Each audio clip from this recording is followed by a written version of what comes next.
Welcome to the Pasha Snoring and Sleep Program. Dr. Pasha has created this comprehensive program to address those of you who have difficulty sleeping at night. You may find yourself gasping or mouth breathing, or perhaps you do not feel that you get an adequate amount of quality rest, waking up tired and unsatisfied.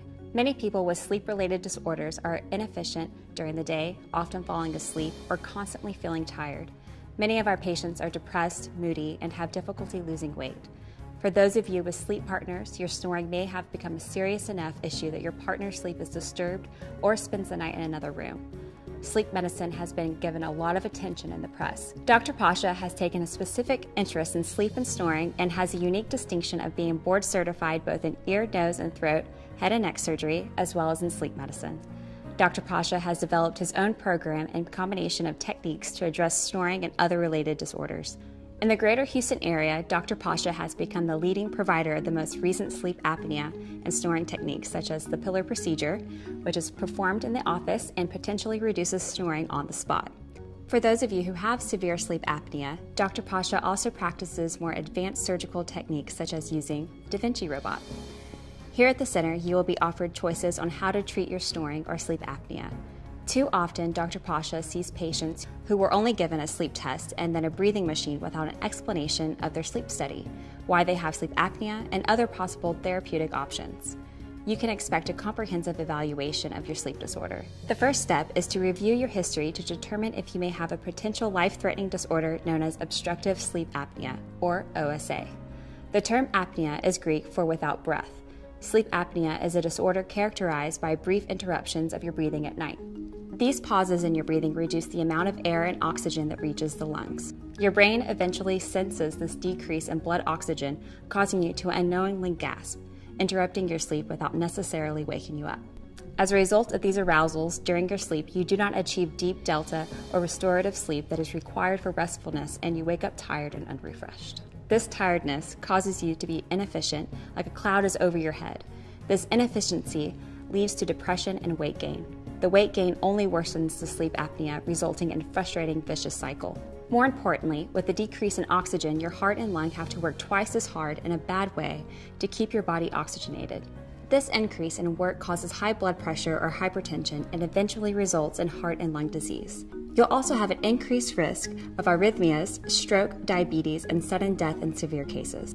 To determine if you have sleep apnea, we will first ask you a series of questions that suggest sleep apnea, such as snoring, witnessed gasping, and stopped breath at night, tiredness and weight gain, mouth breathing, or high blood pressure, or heart and lung disease. Dr. Pasha will then examine you, looking for potential of upper airway obstruction. It is important to understand that most people with sleep apnea snore, but most people who snore do not have sleep apnea.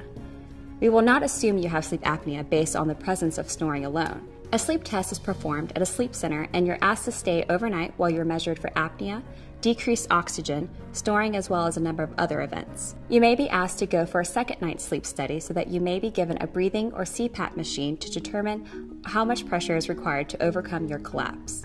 Although this test may be inconvenient, the data from the studies may be essential in determining the severity of your sleep apnea, as well as determining your treatment plan.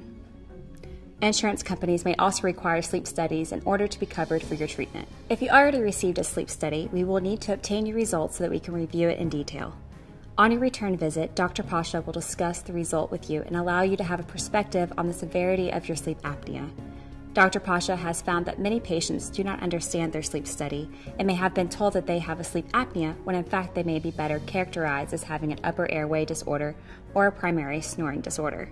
Dr. Pasha will give you a score called Respiratory Distress Index, or Apnea-Hypopnea Index. This number is one measure in the severity of your sleep apnea. A score of greater than 5 to 10 is considered abnormal. Scores greater than 16 are more severe. If your score is greater than 41, then you are at higher risk for disease such as high blood pressure, heart or lung disease. The next stage in evaluating your sleep-related disorder is to identify the source of your airway collapse or the cause of your snoring. To complete this, we place a small scope in your nose and throat to measure the areas of obstruction. We may have you snore to identify where the vibrations are coming from. This information is essential in determining all your options in treating you. Collapse of your airway may occur from the nose and throat and ends at the entrance to the lungs and your chest. If you have collapsed at any point in this system, you may develop sleep apnea, or when your airway vibrates, it may cause snoring. The most common areas of collapse occur from a partially obstructed nose, causing mouth breathing, or a redundant sagging area in the back of the throat. This area includes the uvula, the bell in the back of the throat, and the soft palate, the arch-shaped soft portion of the back of the throat, which often causes snoring. Being overweight may also cause pressure on the airway, reducing airflow. Dr. Pasha will explain the 6 ways in dealing with your sleep apnea or snoring disorder. The first is to do nothing. If you're only a primary snorer or you have a mild sleep apnea, there may not be significant health risk. Although your bed partner may disagree, the noise you make at night may not be causing harm. Observation may be an option if the snoring does not bother you or anyone else. An important advantage, however, in addressing your snoring now is that typically as you advance in age, the laxity or sagginess in the back of your throat increases. This worsens your snoring and often leads to sleep apnea. Addressing your sleep apnea or snoring disorder early may decrease the potential of sleep apnea in the future. The second option includes losing weight and avoiding sedatives at night. All sleep apneic patients must try to reach their ideal weight. It is true that weight loss is difficult when you have significant sleep apnea because you're tired and without energy. Dr. Pasha will be insistent that you have a weight loss plan through exercise or diet if you are overweight. Avoidance of any alcohol or sedatives, including sleeping pills, are prohibited if you have significant sleep apnea.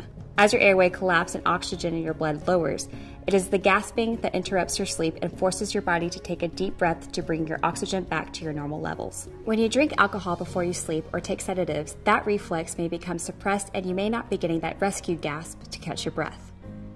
Instead, your oxygen may reach dangerously low levels, causing a heart attack or sudden death. The third way to deal with sleep apnea or snoring is with a breathing machine, more commonly known as a CPAP or BiPAP machine. This stands for Continuous or Constant Positive Air Pressure Machine. This apparatus prevents airway collapse by forcing air through your nose and mouth. The amount of pressure required to keep you from becoming apneic is determined by sleep study. CPAP machines have a high rate of success. CPAP machines can be cumbersome, inconvenient, and may not be tolerated because of claustrophobia. Dr. Pasha prefers to use a smart machine that comes with a card to allow him to read the recorded data to see how you're doing with the machine at night. If you choose to use a CPAP machine, Dr. Pasha will help you become compliant with your machine by monitoring your usage, adjusting your pressures, and ordering different masks. Dr. Pasha may also perform minor procedures in the office or in the operating room so that you could better tolerate your machine or lower your pressures. Many times, sleep centers place everyone on CPAP machines without alternatives. The fourth option is dental appliances, which have a variable success. Dental or oral appliances have received a lot of attention in the media. Many times, dental appliances are prescribed improperly. Patients with mild and possibly moderate sleep apnea or those who have narrowed or set back chins are the best candidates for dental appliances. These appliances move the jaw forward to open the space behind the throat and tongue. If tolerated, the potential side effect of dental appliances include teeth shifting, leading to an over or underbite and arthritis of the jaw joint, or more commonly known as temporomandibular joint disease, or TMJ. At our center, there are still 2 more alternatives to CPAP machines: procedures that can be performed in the office and techniques that are performed in the operating room. These techniques address the underlying cause of the collapse of the airway at night. In-office procedures are typically ideal because they are less invasive and shorter recovery. In-office procedures are not for everyone. Dr. Pasha prefers minimally invasive procedures, but will only recommend them if you are a candidate. Common in-office procedures include minor procedures to open the passage of your nose and procedures that stiffen the back of the throat or soft palate. An example is the pillar procedure, which uses small implants placed in the soft palate for snorers or those with mild sleep apnea. This procedure, as well as other in-office procedures, is explained in more detail on the webpage and other videos. Dr. Pasha is a pioneer in the latest surgical techniques to cure or improve your sleep apnea or snoring. You may be recommended a procedure to improve your nasal airflow. These procedures, such as the septoplasty, may be offered as a first-stage procedure to potentially cure your sleep apnea. Nasal procedures may also be suggested in order for you to be able to better tolerate your CPAP machine. Dr. Pasha has developed his own techniques to address the soft palate instead of more traditional operations that remove a lot of the soft palate and uvula. Dr. Pasha's modification instead reconstructs the palate while preserving most of the palate as well as the uvula. For more severe sleep apneic patients, you may be offered more advanced surgical techniques that address the tongue base or deeper parts of the throat. For select patients, Dr. Pasha has specialty training in robotic surgery and may recommend the use of the Da Vinci robot to access areas of the throat that are difficult to reach and visualize. These techniques, as well as many others, are discussed in different videos as well as our webpage. Welcome again to the Pasha Snoring and Sinus Center, and congratulations in making the first step to a more healthy living. We have many success stories in getting patients to have more restful nights. For many of you, you can look forward to less snoring or gasping at night, or a better, quieter night for your bed partner. For others, this may be the first step in gaining more energy during the day and losing weight. For others still, the benefits of dealing with your snoring or apnea will not be fully appreciated, as you will have less chance of sleep apnea-related high blood pressure and heart and lung disease. We hope this video was informative as an introduction. We look forward to helping you breathe freely both day and night. For more information or to schedule an appointment, please visit pashamd.com or call us at 713-523-8800.